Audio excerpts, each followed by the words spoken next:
everyone, Kat here, your favorite ginger bibliophile. I hope you're doing well, and I hope you're in the mood for a little horror today, because totally, we're rocking the creepiest. I just got this, and well, it's hard to see, but there's skulls and tombstones there.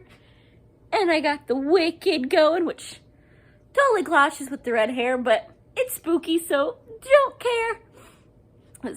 As you know, I kind of love the Halloween. I've got a little bit everywhere on my shelves and all over the house. And I haven't even busted out all the stuff decorating yet. So it's a perfect setting for the book that I'm about to tell you about. That was for, one of the books that I read, kind of getting to the Summerween vibe that I'm going to be keeping going with other stuff mixed in, of course, because I can't forget all my, favorite genres. And we're going to run this through leading up to Halloween, because it's only Halloween Eve now. So I did Fear Nothing by Dean Koontz, and yeah, this really did not scare me. I love him, if y'all can't tell. I've got lots of Dean Koontz in there, and there's some on the shelf below me. Yes, that's a Harry Potter thing. If I'm slowly working my way through a Harry Potter cross stitch. I'm a bit all over the place. I got a couple interests, the clothes, the decor, the books. There's several genres. There's something for everybody. But this one is a Dean Koontz. And so I think that's part of the reason I gave this such a low rating of only 3.5, because I love me some Dean Koontz. I expect it to be amazing, and it had potential, and honestly, I liked the ending more than I normally do, because as much as I love him, I will say that sometimes the endings feel rushed, he's oh crud, this is getting long, I need to wrap this up. That didn't really happen here. I mean, we didn't really get an ending. We did, of course, because it always be the book that never ends. Good luck getting that out of your head. And we can't have the book that never ends, because we already have the story that never ends. And I love it. And I really need to read it again soon. But this one is basically, there's this dude with XP, Zero Dermo something that I'm blanking on. But basically, he's not albino, but he can handle light even less than your natural ginger.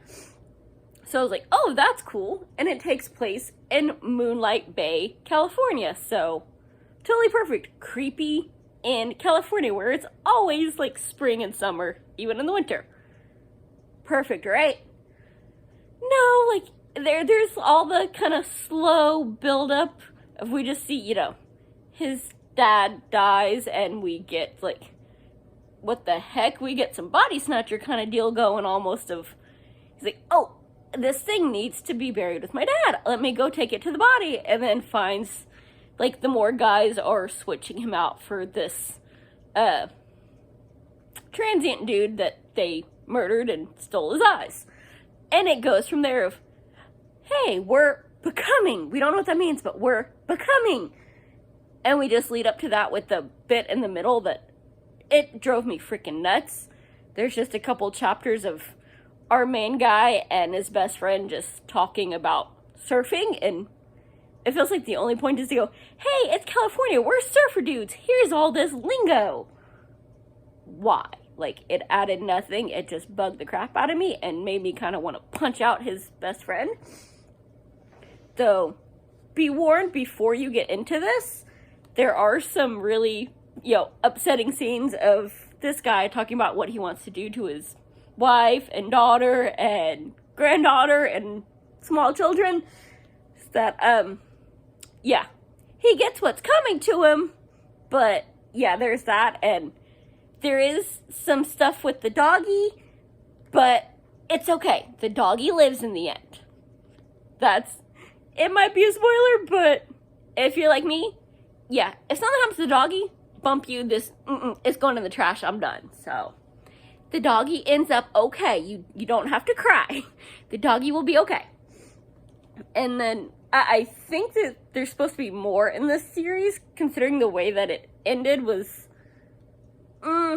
it ended, but it kind of left a lot of stuff not really dealt with.